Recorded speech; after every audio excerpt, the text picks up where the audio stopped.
Jumpa lagi Jaga TV. Tidak. Saya tidak ngajak kalian untuk beli laptop yang harganya bisa untuk beli mobil ini. Sekitar hampir 100 juta laptop yang ada di sebelah saya ini ya. Tapi saya kali ini mau ngajak kalian membahas mengenai seperti apa sih laptop untuk konten kreator kelas sultan itu. Tentunya harus bisa diajak main game juga laptopnya. Jadi perkenalkan, ini adalah Asus ROG Zephyrus Duo 15GX 550. Sebuah laptop spesial berperforma tinggi dengan kenyamanan ekstra untuk para konten kreator dan penikmat produk terbaik yang bisa diperoleh saat ini juga. Oke, ya, ini memang laptop konten kreator yang kelasnya sultan banget ya. Kalau lihat dari harganya, tapi sebenarnya detail yang ada di dalam laptop ini tuh luar biasa. Coba kita bahas dulu ya, pelan-pelan ya dari awal ya. Oke, dari penamaan dulu, namanya ROG Zephyrus Duo. Jadi ini adalah ROG Zephyrus dengan 2 layar. Ya, layarnya ada 2. Ya, ini adalah ROG kelas Zephyrus pertama yang pakai 2 layar. Ya, kalau dari Asus bilangnya adalah laptop gaming dan content creator kelas atas. Kalau saya bilang ini adalah laptop content creator dan gaming kelas atas. Karena lebih ke arah content creator kalau buat saya. Jadi cocoknya buat gamer, streamer, kreator lah ya secara umum. Terutama yang mau bekerja untuk pakai buat video gitu ya, misalnya cocok banget ini. Nah, untuk spesifikasi utamanya prosesornya adalah Intel Core i9 untuk yang seri yang kita coba ya. Core i9 10980HK ya.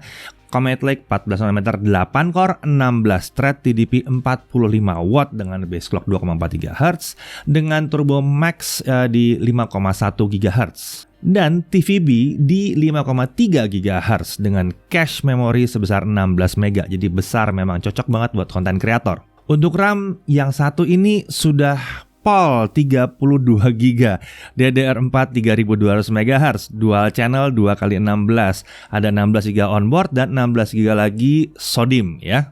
Dan untuk storage ya lumayan lah ya, ukurannya sekitar 2 tera lah gitu ya. 2 tera SSD M.2 NVMe PCIe. Spesialnya karena ini memang buat para sultan yang pingin performa paling tinggi, ini bukan satu SSD tapi 2 SSD yang tergabung dalam konfigurasi RAID 0. Ya, jadi 1 tera dan 1 tera digabung dalam RAID 0. Ini berarti kencang banget ya, nanti kita bahas berapa performanya.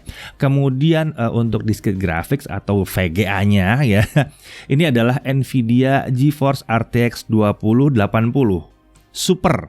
Iya, bukan 2080 biasa. Ini yang versi Super, 8GB GDDR6 dengan Max-Q design ya.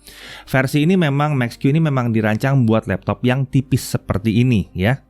Nah, untuk pembedaan RTX 2080 Super itu 3072 CUDA cores ya. Sementara RTX 2080 yang biasa non super itu cuma 2944 CUDA cores. Jadi iya, untuk content creator jelas ini akan lebih kencang. Lalu tentunya integrated graphics-nya ada, punya Intel juga ya, UHD graphics dengan 24 EU di situ. Nah, ini menarik untuk sistem grafis, ada GPU mode, ada fitur GPU mode di software Armoury Crate yang ada 2 opsi pilihannya, discrete graphics mode di mana GPU Nvidia-nya, GeForce-nya aktif terus, tidak bisa switching, atau Optimus Mode di mana GPU Nvidia-nya dan Intel bisa aktif switching. Di dalam mode ini yang menarik adalah integrated graphics-nya Intel hidup juga. Jadi quick sync-nya bisa dipakai kalau kalian butuh untuk akselerasi quick sync juga. Dan dalam mode ini baterai harusnya lebih hemat, terutama kalau lagi tidak dalam mode 3D ya. Untuk material tentunya ini logam. Bodinya tuh padat banget dan kokoh banget pas dipegang. Warna ya udah kelihatan ya, ini grey warnanya ya. Desainnya nih masih mempertahankan bentuk bodi khas ROG Zephyrus, tapi kalau kita lihat penampilan tuh sedikit lebih low profile karena udah nggak pakai warna hitam merah lagi, tapi warnanya ya grey abu-abu ya. Untuk dimensinya 36 cm x 26,8 cm dengan ketebalan hanya 2 cm. Ya, betul. Core i9 RTX 2080 Super, 2 SSD dengan 2 layar hanya 2 cm. Ini ketipisan yang khas ROG Zephyrus ya. Untuk bobotnya ada di kisaran 2,52 kg dengan charger 616 gram. Jadi total sekitar 3,13 kg. Kalau kalian mau bawa semuanya. tapi ya memang charger harus dibawa sih yang ini ya. Nah, kita masuk ke display. Layar utamanya ukurannya 15,6 inci. Yang ini ya, yang atas ini 15,6 inci. Ya, ini adalah layar dengan resolusi 4K. Ya, 3840 x 2160 pixel. Ini adalah panel IPS dengan color gamut 100% Adobe RGB. Ya, 100% Adobe RGB, bukan sRGB ya. Dengan tingkat kecerahan mencapai 400 nits. Oke, sudah mulai berasa kesultanannya? Ya, dan ini adalah layar yang Pantone validated. Jadi warna udah beres kalau urusan warna ya. Dan ini kenapa saya bilang ini lebih cocok buat konten kreator duluan baru gamer belakangan, karena ini adalah layar 60 Hz.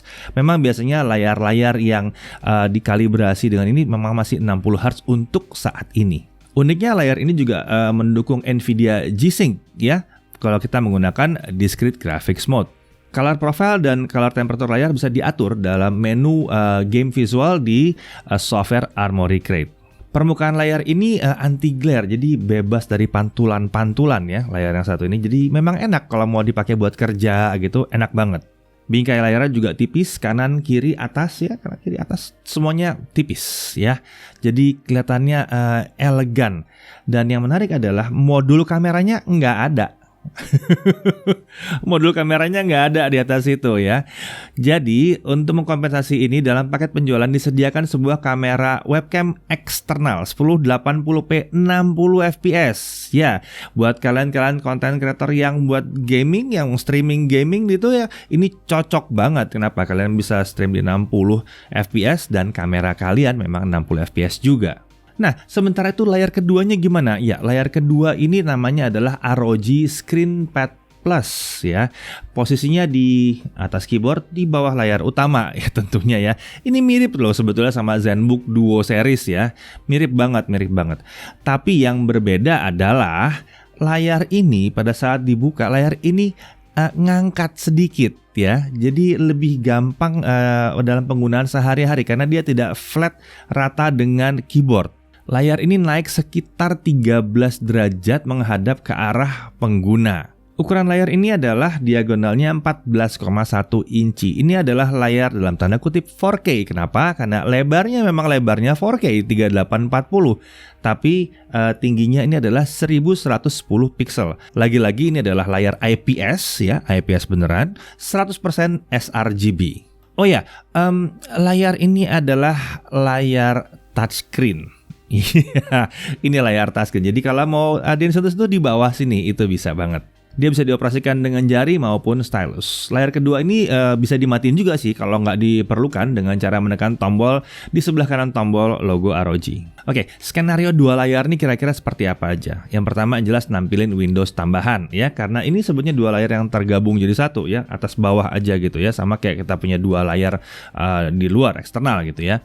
Dapat dikonfigurasi untuk nampilin 2-3 Windows sekaligus. Jadi ini bisa membuat produktivitas tuh jadi baik banget, multitasking juga enak banget gitu ya. Pindah-pindah antara aplikasi itu nyaman banget memang. Lalu kemudian bisa juga untuk game streamer seperti yang dibahas tadi. Layar utama bisa digunakan untuk mainin game, sementara layar kedua bisa untuk software untuk streamingnya, atau bisa juga untuk chat dengan penonton, hasil streaming atau apapun yang lain lah. Jadi bisa untuk dua fungsi. Bisa juga layar utama digunakan untuk bekerja atau main game, sementara layar keduanya untuk menjalankan game emulator di Android atau nonton video. Buat konten kreator video bisa di atasnya dipakai buat ngedit video, sementara file-filenya ada di bawah. Itu juga bisa editing audio, itu juga bisa seperti itu. Mungkin toolsnya mau di bawah, sementara yang diedit di atas, itu bisa juga ya. Nah, kalau digunakan untuk nulis atau menggambar baik dengan jari atau stylus, itu udah ada opsi untuk mematikan fungsi keyboard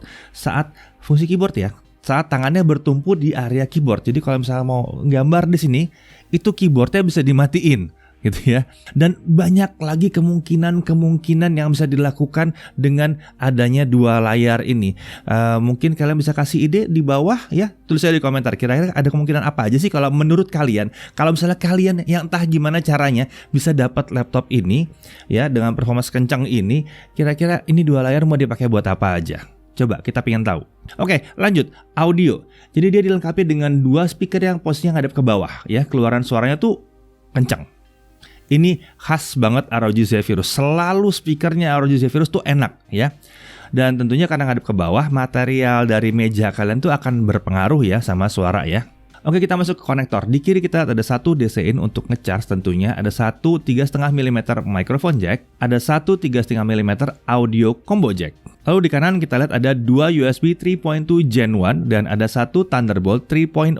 Ini support transfer data dengan mode USB 3.2 Gen 2, support display out dengan protokol DisplayPort, mendukung power delivery charging juga ya, dan siap digunakan untuk nambahin eGPU lagi kalau perlu ya. Loh, kok kayaknya masih kurang ya? Tenang.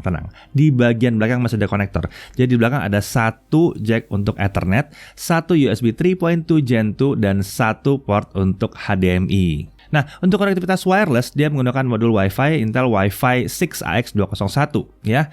Jadi siap untuk masa depan. Dan support multi-user MIMO, gigabit Wi-Fi juga. Bluetooth-nya udah 5.1. Sementara itu untuk keyboard, desainnya khas ROG Zephyrus banget ya. Dengan posisi lebih dekat ke arah kita gitu.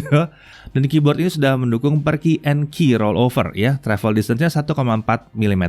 Oh ya, tentunya dalam paket penjualan itu tersedia aksesoris palm rest ya, itu supaya lebih nyaman pada saat ngetik. Dan ini tentunya backlit-nya adalah per key RGB. Ada 3 tingkat kecerahan yang bisa diatur dengan tombol function plus panah atas bawah ya. Warna dan efek cahaya bisa diatur melalui software Armoury Crate atau dari Aura Creator. Bisa juga tuh. Efek backlit bisa juga dirubah dengan function panah kanan kiri. Untuk touchpad ini khas banget ROG Zephyrus ya, khas banget posisinya di sebelah kanan keyboard dan bentuknya portrait atau berdiri gitu ya.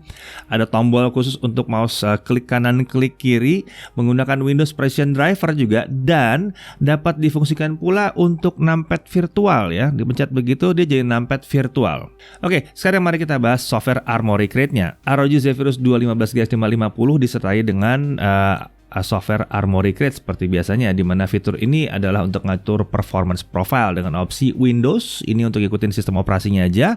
Ada silent ya, dengan tingkat kebisingan hanya 35 dB. Ada performance. Jadi ini ada keseimbangan antara performa dengan suhu dan tingkat kebisingan yang nggak boleh lebih dari 43 dB.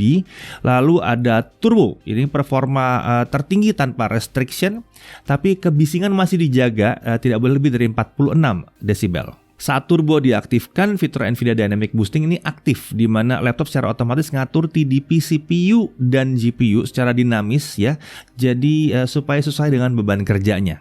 Pada mode turbo ini juga secara otomatis akan terjadi overclocking ya, pada speed RTX 2080 Super. Lalu kemudian ada fitur manual juga. Karakter performance seperti turbo, tapi diizinkan untuk melakukan pengaturan manual untuk clock speed RTX 2080 Super dan kecepatan kipas. Kita lihat performanya, kita mulai dengan Cinebench R15 20 kali loop dulu ya. Walaupun skornya tidak terlalu menggambarkan performa dunia nyata, tapi nggak masalah. Kita coba lihat aja, karena kita mau tahu sebetulnya performanya tuh ngedropnya seperti apa sih kalau dia dipanaskan. Di performance mode, kita lihat mode sustain performance di sekitar skor 1390 sampai 1400 poin. Ini cukup baik, tapi buat 8 core 16 thread ini kurang. Lalu kita coba turbo mode. Nah, baru deh dia keluar di start di 1800-an, kemudian stable sekitar 1700-an poin ya. Nah, ini performa yang kita harapkan dari sebuah prosesor 8 core 16 thread. Jadi kita akan lanjut dengan mode turbo ya. Kita mulai dulu dengan Blender 2.8. Scene-nya adalah BMW 27, resolusi 1920x1080, render resolution di 50% ya. Render hanya dengan prosesor saja selesai dalam waktu 3 menit 39 detik. Oh, ini kencang. Oke. Lalu render dengan menggunakan RTX 2080 Super Max Q selesai dalam waktu 1 menit 2 detik. Lagi-lagi kencang. Lalu bagaimana kalau kita gabungkan antara internal graphics dengan external graphics ya? Kita punya eGPU isinya RTX 2080 Super yang tadi kelar di 1 menit 2 detik, sekarang 30 detik aja selesai. Ini dia enaknya sebuah laptop yang punya Thunderbolt, kalau punya external GPU dan sanggup beli laptopnya tentunya ya. Kecepatan rendernya gila banget memang. Oke, kemudian kita pindah ke Adobe Premiere. Tadi udah 3D ya, sekarang Adobe Premiere untuk video. Tetap di turbo mode. Skenarionya 4K to 4K seperti biasa, 2 menit 7 detik videonya, ada editing, color correction, kita ekspor ke YouTube 4K 60 fps. Software renderer kita lihat CPU menyelesaikan dalam waktu 12 menit 5 detik. Cukup kencang. Lalu kemudian kita hidupkan akselerasi kudanya dengan RTX 2080 Super Max Q. Dia selesai dalam waktu 4 menit 53 detik. Oke, 4 menitan. Kemudian RTX begitu kita tambahin dengan eksternal GPU ya, yang RTX 2080 Super, dia jadi lebih cepat sedikit. Kelihatannya emang sudah berlebihan pakai 2 GPU RTX 2080 untuk editing yang seringan ini. 4K 60 ringan. Iya, ringan sih. Ringan. Oke, kemudian skenario 2, kalau kita pakai Full HD gimana? Ya, tentunya ya enteng ya. CPU only 4 menit 16 detik selesai ya. Lalu dengan CUDA dia selesai 1 menit 21 detik. Kalau kita pakai double GPU dengan GPU eksternal ya 1 menit 19 detik. Lagi-lagi kita lihat bahwa kayaknya beban kerja kita kurang berat deh. Oke. Tadi saya bilang kan, Sultan konten kreator pasti mau main game juga, atau mungkin malah konten kreator game. Oke, bisa juga ya. Kita coba gaming di turbo mode. Dota 2, quality preset fastest, rendering scale 100%, kita dapat scene berat 100-110 fps, scene ringan 120-130 fps. Bentar dulu. Ada yang salah ya? Biasanya udah sampai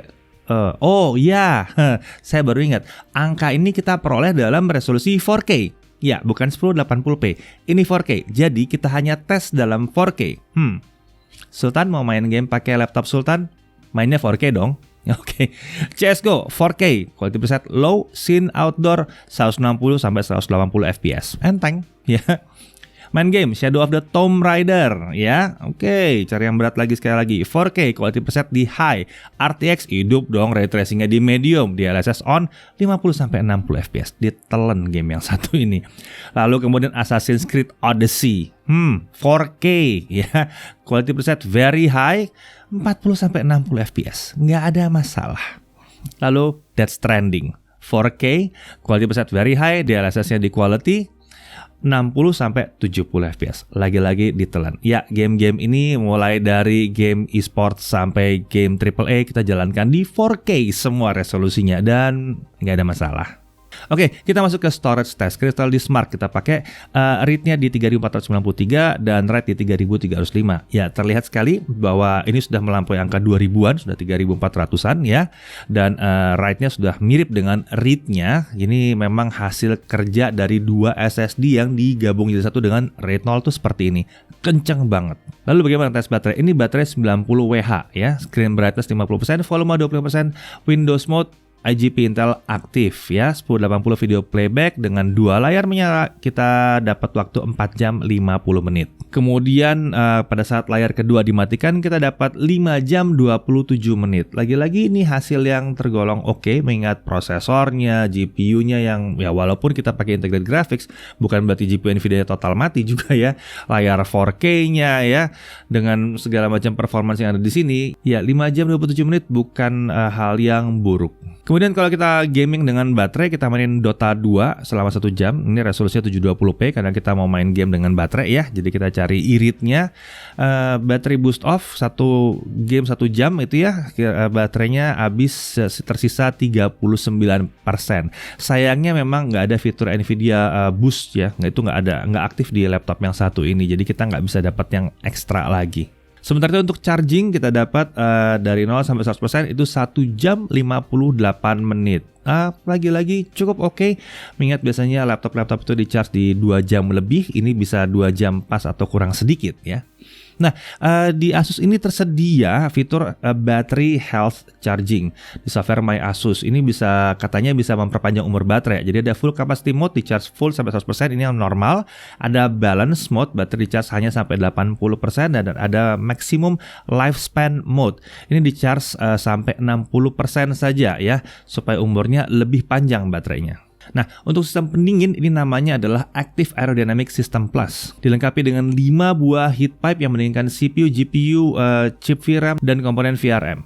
Dilengkapi 2 kipas dan 4 ventilasi buangan panas kanan kiri dan belakang kanan kiri ya.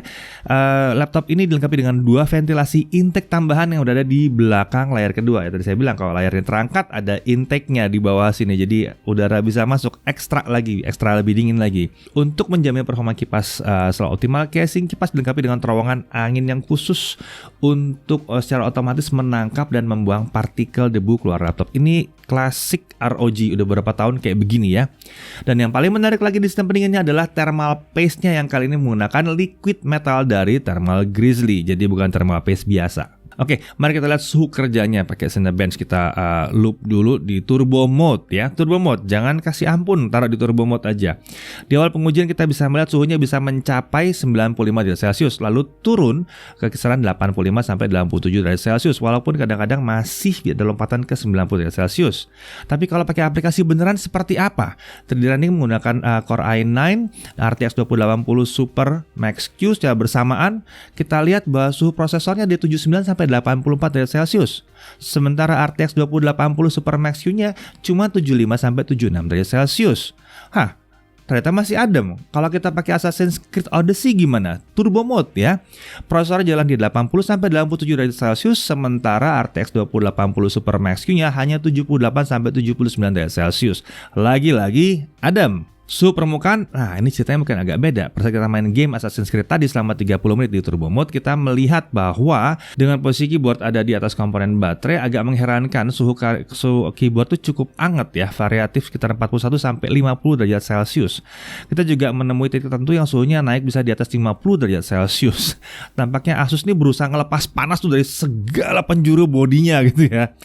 Ya, tapi emang agak kejam sih, game ini memang panas banget, sebetulnya emang berat banget. Jadi dengan kemampuan dia bisa melepas suhu itu luar biasa. Dan saya rasa juga Sultan kalau main game pasti punya keyboard mechanical dan mouse sendiri ya. Ya nggak enak lah pakai kayak begini. Paling enak masih tetap pakai keyboard sendiri atau mouse sendiri. Dan tentunya pada saat kalian ngetik, kalian tidak akan mendapatkan suhu seperti ini. Suhunya adem-adem aja kok. Nah, untuk harga resmi, untuk varian yang kita uji ini harganya adalah 95.999.000 ya. Sementara itu ada varian lain yang pakai Core i7 10875H, 8 core 16 thread juga dengan RTX 2070 Super Max-Q, RAM 32, SSD 2TB juga, layar 4K 100% Adobe RGB juga, 71.999.000. Ya, yang kedua ini mungkin untuk yang agak sedikit kurang sultan mungkin ya. Bonus pembelian ini menarik sekali. Jadi bonus pembeliannya dapat gaming mouse ROG Gladius 2, gaming headset ROG Delta, eksternal kamera ROG GC21, 65W Zen Power Pro PD adapter, backpack ROG Ranger, ada palm rest-nya otomatis dapat di situ juga ya. Ada game Dying Light 1 dan Dying Light 2 ya. ROG Zephyrus Duo 15GX550 ini juga dilindungi garansi 2 tahun dengan Asus Perfect Warranty. Ya, ini adalah layanan premium di mana Asus akan menanggung 80% dari biaya jasa perbaikan dan spare part untuk kerusakan-kerusakan yang disebabkan oleh kelalaian pengguna. Pengguna hanya perlu bayar sisanya 20% doang. Ya. Layanan ini berlaku selama setahun pertama pembelian dan dalam tahun pertama itu kalian bisa memanfaatkannya sebanyak 1 kali. Ya, Asus Perfect Warranty berlaku untuk laptop consumer dan gaming laptop Asus tipe tertentu termasuk komponen charger dan baterainya yang dibeli mulai 1 Januari 2020. Jadi cek kalau kalian punya laptop yang lain, mungkin kalian mau cek dulu apakah di cover ya.